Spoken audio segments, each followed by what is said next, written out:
My name is Natalia Marenko, though in America most people just call me Lena. I was 32 years old when my life unraveled in ways I could never have imagined.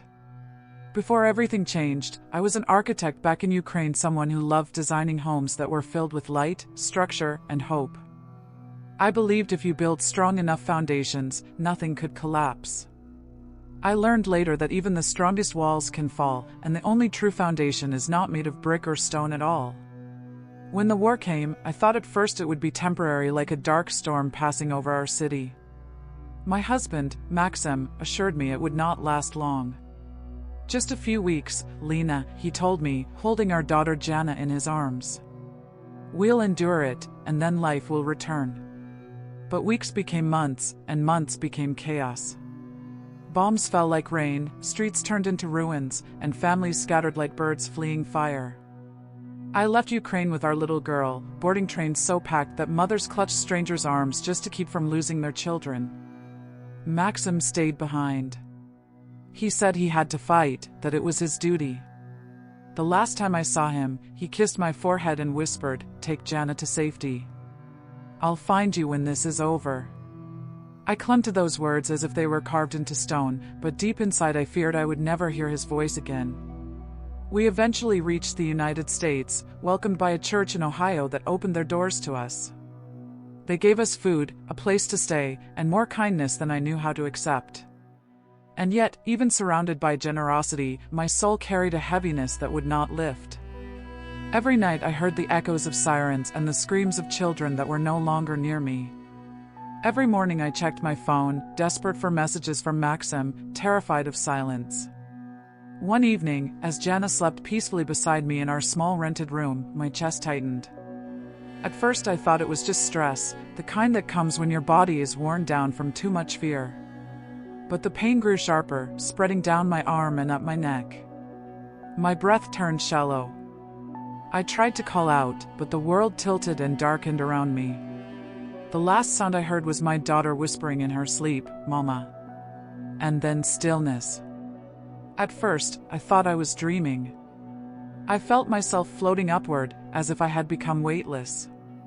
The pressure in my chest was gone, replaced by an indescribable peace. Below me, I saw my body lying on the floor, pale and still. Jana stirred, unaware of the emergency unfolding beside her. In that moment, fear should have consumed me, but it didn't. Instead, I felt wrapped in a presence that was pure love. The room around me dissolved into a brilliant light. It wasn't blinding like the sun, but alive, warm, welcoming, like the embrace of someone who had always known me. I heard no voice at first, but I understood something being spoken directly into the deepest part of me. "You are mine. You were never forgotten. You are loved beyond measure." Tears, or what felt like tears, flowed freely, though I'm not sure my spirit even had eyes. For the first time since the war began, I felt safe. Truly safe. Not because walls stood around me or because weapons had been laid down, but because the presence of God Himself covered me. And then the light shifted. Images began to unfold before me like living pictures. I saw Maxim, my husband, crouched in a trench filled with mud. His uniform was torn, his face streaked with exhaustion. The sound of gunfire echoed in the distance, yet what pierced me most was not the battle, it was the emptiness in his eyes. He looked like a man carrying the weight of the world with no strength left to stand. As I reached out, desperate to touch him, a swarm of dark shapes rose from the earth like locusts, filling the sky. They twisted and hissed, their wings blotting out what little light remained over the battlefield. The sight filled me with dread, a reminder of the destruction swallowing my homeland. But just as fear began to take hold, I saw them, tall, radiant beings standing among the soldiers. Angels, shining with a brilliance that pushed back the shadows. They stood guard, swords of light in their hands, unyielding against the darkness. And again, the presence spoke into me, calm yet urgent. "The darkness spreads, but it does not win. My angels are at work, even when you cannot see them. Do not lose hope." I wanted to stay there forever, in that safety, in that love, in that understanding that my suffering was not the end. But the visions were only beginning, and what I would be shown next would terrify me in ways I was not prepared for. The battlefield faded, and for a moment there was heavy silence. The light surrounding me did not vanish, but it seemed to soften, as though pulling back a veil so I could see something hidden. I knew I was not abandoned, the divine presence still wrapped around me, but what was coming would not be easy. Before my eyes stretched a massive map of the world. The borders of nations glowed faintly in gold, like living lines of fire. Suddenly, a dark movement slithered across it, a colossal serpent, black as tar, winding from the east toward the west. Its coils wrapped tightly around Ukraine, crushing it, while its head pressed against Europe and its tail dragged back into Russia. Then the serpent raised its head, and I looked into its face. What I saw was not only a beast. Out of its burning red eyes, I recognized a human figure. It was the face of Vladimir Putin. My spirit froze. He did not appear merely as a man of flesh and blood, but as a vessel through which a darker power moved. Putin stood before me not in speeches or photographs, but as the embodiment of a destructive plan. The serpent opened its mouth, and from it poured Putin's voice, deep, twisted, laced with a power that felt more than human. I will spread fear. I will choke nations. I will strike while they sleep. They will not know until it is too late. The words slithered across the map like venom, staining every land they touched. The glowing borders blackened, cities trembled, and the whole earth seemed under siege. I cried out to the presence, why am I seeing this? Why me, a refugee with no power, just a mother with a little girl? What can I possibly do against the schemes of a man like Putin? The presence replied with compassion, yet with authority. Because you know suffering, you hear the cries of the broken. I show you this so you may speak. What is hidden must be revealed. The vision deepened. I saw lavish rooms, long tables where leaders in sharp suits sat smiling, shaking hands. Yet beneath those tables, their feet were chained. They thought themselves free, but unseen shackles bound them to Putin's will. With a subtle pull, he tightened their chains, and they obeyed without realizing how much they had surrendered. Then I was shown America, the land that had become my refuge. Its cities sparkled with lights, its streets full of life, its families confident in their safety. But the serpent's shadow, Putin's shadow, reached across the ocean. It touched schools, churches, government halls. And again I heard his voice, hissing through the darkness. I will conquer not only borders, but hearts. I will divide families, splinter communities, and plant suspicion between neighbors. My fear will spread even here. I trembled, overwhelmed. Lord, what of my husband? My daughter? My people who cannot escape? Is there hope against this? The presence held me close, speaking words that steadied me more than the vision itself. Do not fear for those who are mine. Putin plots, but his end is already known. His plans rise only for a time, but they will not prevail. The darkness rages, but it does not win. My angels move even when unseen. Once more I saw Maxim, my husband, lying in a trench. His face was gaunt, exhausted. The serpent's shadow, Putin's influence, loomed over him, whispering despair into the soldier's ears. But then an angel stepped forward, placed a hand on his shoulder, and hope flickered in his eyes like a dying flame rekindled. I understood then, Putin carried great power, but it was limited. He was only a tool, temporary, a pawn of darker forces. And the light was stronger still. Finally, I was drawn deeper into places I did not want to see. Underground rooms filled with officers and maps, missiles lined up like arrows ready for war. And I heard again Putin's voice, sharper this time, almost triumphant. I will strike while they sleep. The world will think me weak, and then I will strike. I collapsed in the vision, my spirit buckling. Lord, I cannot bear this. Take it away from me. The presence answered, this time like a father kneeling to comfort his child. I did not show you this to terrify you, but to reveal the truth. Putin has his schemes, but I am the Lord of history. Speak to the people. Warn them. Remind them, darkness is temporary. My kingdom is eternal. Tears streamed through me like rivers. I knew then with clarity, this war was greater than nations, greater than weapons. It was a spiritual battle, and every soul was caught in its tide. The visions narrowed to a single thread of light, as thin as a hair. It floated in the dark like a fragile filament, trembling, almost breaking. I reached toward it instinctively, wanting to study it, but the presence halted me, not to stop me, but to teach me. Watch, it impressed upon my heart. See what turns the tide. The thread pulsed once, twice, and a picture opened like a window. I saw a small church in Ohio, the same one that had taken Jana and me in. It was nothing grand, white siding, a steeple too small to ring with arrogance, a parking lot cracked with weeds. Inside, 7 people knelt in a circle on worn carpet. No live stream, no stage lights, no choir. Only whispering mouths and the rustle of tissue as someone wiped quiet tears. I recognized them, Mrs. Hale, who always brought extra milk when she heard there were children, Marcus, who worked nights at the factory and looked permanently tired, and shy, gentle Claire, who had pressed a folded $5 bill into my palm for Jana's crayons. They did not look like warriors. But as they prayed, the thin thread of light thickened, braided, brightened. It rose through the ceiling and threaded itself into the heavens, joining other strands I had not seen before. The presence allowed me to perceive both worlds at once, the humble circle and the realm I had only begun to know. With every whispered "Lord, have mercy," an angel's sword flared brighter. With every breath of "Protect the children," wings spread wider over neighborhoods I recognized from our drives to the grocery store. And with every choked confession, "Forgive us for our fear, our pride, our distractions," the chains beneath the conference tables of powerful men loosened one link. I stared, awestruck.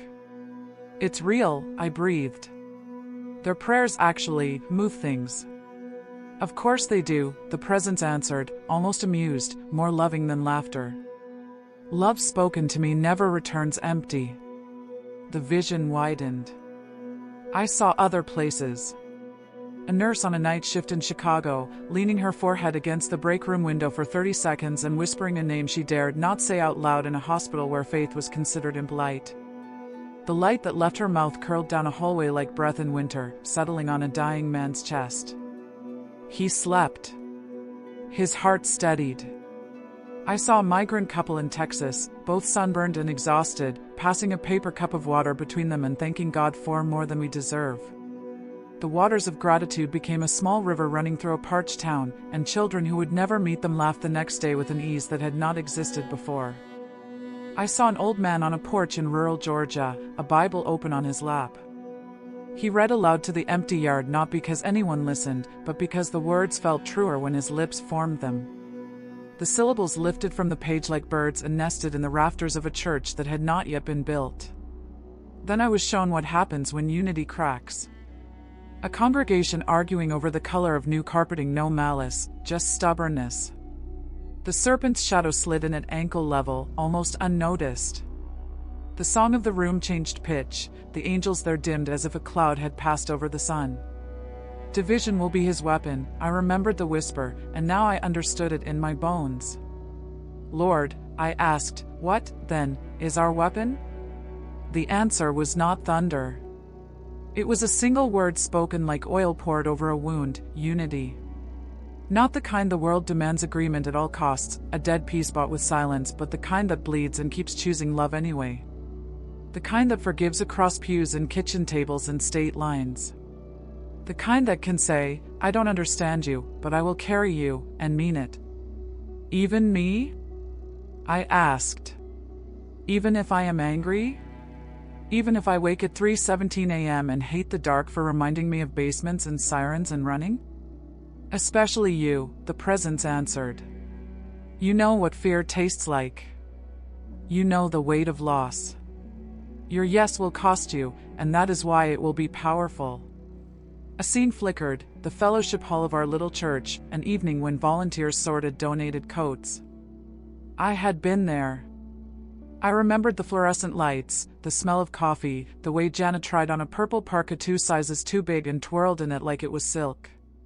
What I had not seen then, I saw now, gold threads weaving from each person's hands as they touched the fabric, from each laugh, each shy apology when two people reached for the same box.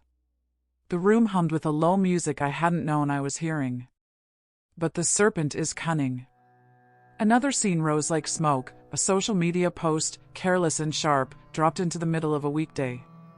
A friend at church took the bait, replied in kind, and within an hour the thread that had run between them for years thinned to a hair. The serpent's head lifted, satisfied but only for a moment. Because that evening, one of them knocked on the other's door with pie and a faltering apology. The thread thickened again. The serpent recoiled, eyes narrowing. I put my hand over my mouth. "We keep handing him doors," I whispered. "And then we're surprised he walks in." "Close them," the presence said simply. Truth closes doors. Worship closes doors. Intercession closes doors. Gratitude closes doors. Unity seals them. "Teach me," I pleaded. "Teach me to fight without becoming what I hate." And then I was shown something intimate and terrible, my own heart. It hovered like a jewel suspended in oil. At first I saw it as I wished it to be crystal, intact. But a deeper look revealed hairline cracks like lightning under glass. Memories flashed within them, a checkpoint where a soldier laughed at my trembling hands, a neighbor who left without knocking to say goodbye, the last text from Maxim Signal Bad. "Will write when I can." And then nothing. In each fracture, a seed of bitterness had taken root, small, justified, deadly. "If you keep these," the presence warned, "they will answer when the serpent calls. He will not even need to shout. He will whisper, and your pain will volunteer." I wept with a grief that tumbled through me like stones. "Take them," I said. "Take them all." Light moved through the cracks like river water, not erasing them, but filling them. The heart in the oil gleamed not flawless, but mended. Kintsugi made of mercy. "Is it enough?" I asked. "Will it be enough against what's coming?" The presence did not answer with a promise I could frame on a wall. It offered a commission: stand where you are planted. Love who is in front of you. Pray like it matters because it does. Forgive until the doors close. And when I wake you in the night, say yes. The map returned continents, coasts, the serpent still sprawled. But now, all across the world, threads of light sparked like fireflies, joining, weaving, tightening into a net. It did not strangle the serpent, it constrained it, slowed it, exposed it. And as the net strengthened, I heard from far away, faint but growing, the sound of doors, millions of them, closing. The presence pressed one more truth into me, gentle and heavy: this is not a spectacle for you to watch. This is an invitation for you to live. The tapestry of visions shifted, and I was carried higher, as if drawn toward a horizon that stretched endlessly away. My spirit trembled, the peace was still there, but under it was a weight, a message being placed in my hands. The presence spoke clearly. "Now you will see where you stand. This land you call refuge is also under shadow." Below me stretched the United States, alive with light. Cities glowed like constellations, highways like veins, neighborhoods filled with families who believed themselves safe. But creeping from the edges came darkness. The serpent's coils reached even here, and I recognized again the shadow of Putin, stretching across oceans to invade homes that had never heard the sound of war. I saw New York, its towers gleaming. Yet greed cracked its foundations. Angels stood solemnly overhead, waiting for prayers that never came. Then Washington, D.C. leaders shaking hands, cameras flashing. But over the Capitol dome, the serpent coiled, its tail dragging over the marble steps. Putin's voice hissed, subtle but clear: "They think themselves free, but I will make them servants of fear." Los Angeles came next, screens glowing in every hand, music and films pouring out messages. Some were good, but many were poisoned. The serpent lounged easily here, and Putin's shadow bent through the currents of influence. "If they sing my words long enough, they will believe them," I heard. Then I saw a small town. At first it looked peaceful, untouched. But even there, division crept in. Brothers turned away from each other, families torn apart by suspicion and bitterness. Again I heard Putin's whisper, "I do not need armies if they destroy each other." I broke down. Lord, is there nowhere safe? If Putin's shadow stretches even here, then where can we stand? The presence answered. Safe is not a place. Safe is in me. This land is on a precipice. If it turns inward, it will collapse. If it turns upward, it will rise. The choice is theirs and yours. Then I was shown 3 doors before America. The first door was marked comfort. Behind it, churches full of people lifted their hands, but their worship was hollow. Putin's shadow sat smiling in the corner, because comfort lulled them to sleep. The second door was marked fear. Behind it, the nation shook with suspicion. Neighbors turned on each other, families armed themselves, even churches split. The serpent slithered freely here. Yes, divide them, Putin's voice echoed. The third door read surrender. At first it seemed plain, but as I looked, it glowed brighter. Angels knelt beside it. Behind it were people kneeling in kitchens, fields, and living rooms, whispering, "Not my will, but yours." Through this door blazed a light so fierce the serpent recoiled, and Putin's schemes were thrown back. The presence spoke firmly. This is the door I call them to choose. Few will, but those who do will shine brighter than cities. Through them, the serpent's plans, Putin's plans will be undone. I trembled. But Lord, who will believe me? I am no prophet. I am a refugee, weak and forgotten. Who will listen? The presence wrapped me in warmth. That is why I chose you. The strong forget their need, but the broken remember. Speak. Tell them what you saw. Do not add, do not subtract. My spirit will breathe through your weakness. I realized I was being offered a choice. Stay here in light, or return to flesh, weary and fragile, carrying this burden. For a moment I longed to stay. But then I saw Jana's face, whispering mama in her sleep.